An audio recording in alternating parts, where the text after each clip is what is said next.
Formula ఈ race కేసులో తనను అరెస్టు చేయవచ్చని కేటీఆర్ ఫిక్స్ అయినట్లు తెలుస్తోంది.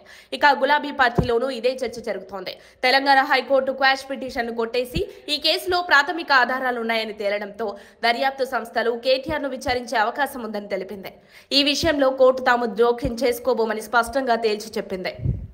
సుప్రీంకోర్టులో స్పెషల్ లీవ్ పిటిషన్ వేసేందుకు కేటీఆర్ సిద్ధమవుతున్నప్పటికీ రాష్ట్ర ప్రభుత్వం ఇప్పటికే కేవియట్ పిటిషన్ దాఖలు చేసింది. దీంతో కేటీఆర్ కు అరెస్ట్ నుంచి ఏ విధమైన రక్షణ లభించకపోవచ్చని బీఆర్ఎస్ పార్టీ వర్గాలు భావిస్తున్నాయి.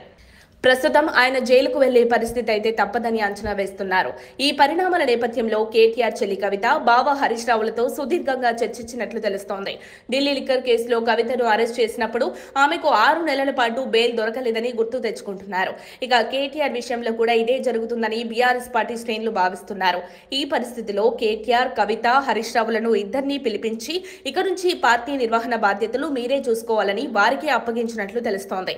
చెల్లి కవితకు జిల్లా స్థాయిలో సమావేశాలు, విభాగాల నేత సమన్వయ బాధ్యతలు అప్పగించగా బావ హరీష్ రావుకు ప్రభుత్వ వ్యతిరేక నిరసనలు, పోరాటాల నిర్వహణ బాధ్యతలు అప్పగించినట్లు సమాచారం.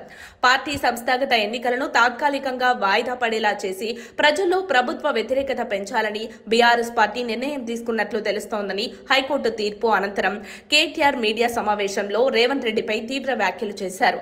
రేవంత్ ను బ్రోకర్ అని, మంత్రి పొంగులేటిని కాంట్రాక్టర్ అని, బాంబుల రెడ్డి అని అభివర్ణించారు. ఇక రేపు ఏసీబీలో విచారణలో ఏమైనా కొత్త పరిణామాలు చోటు చేసుకుంటాయో అని కూడా చూడాలి. రాబోయే రోజుల్లో కేటీఆర్ రాజకీయ భవిష్యత్ ఏ విధంగా మారబోతుందో వేచి చూడాల్సిందే. మరిన్ని అప్డేట్స్ కోసం మా కాయ్ టీవీని సబ్స్క్రైబ్ చేసుకోండి. మా వీడియో కనుక మీకు నచ్చినట్లయితే లైక్ చేయండి, షేర్ చేయండి. మీ విలువైన అభిప్రాయాలను కామెంట్ బాక్స్లో తెలియజేయండి.